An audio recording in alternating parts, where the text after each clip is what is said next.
about complex fractions. So I'm going to show you this just by doing a whole bunch of examples, which I think is probably the best way to learn. So the first one I'll do with you. If I have something like x over m over d. So what we see is like a fraction and a fraction. There's a fraction on top and then a variable on the bottom. And so if we just remember the rule of fractions, when you divide by a fraction, you're really multiplying by its reciprocal. So I could also write this as x over m times the reciprocal of d. What's the reciprocal of d? It's just 1 over d. And then I just go ahead and multiply, and then I get x over md. So pretty simple, nothing fancy. Let's do another example. Example 2, we're going to do a little more complex one. We have m over n over x over y.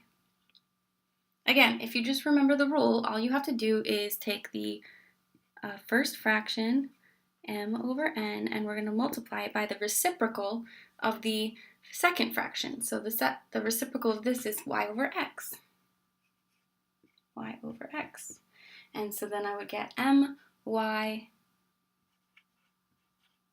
over nx. So again, when you divide fractions, you're multiplying by the reciprocal. So for the next examples, I'll have you do them on your own. Let's take a look at example 3.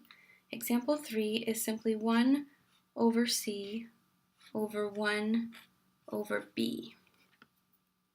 All right, so go ahead and try this one on your own.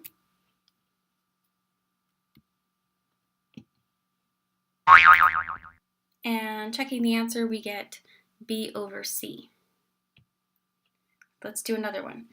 A over 1 over c. Try this one on your own. So checking the answer for example 4, you should get AC. And let's just do like 4 more examples. Let's take a look at example 5. Example 5 is A over X over B over A plus X. So pause the video, try that one. Now checking the example 5, we get A times A plus X over BX. Another possible answer would be using the distributive property and distributing this A, so it would be A squared plus AX. But either way is fine. Let's try example 6. Example 6 is 1 over R over 1 over Z. So pause the video and try this. So for example 6, you should get Z over R.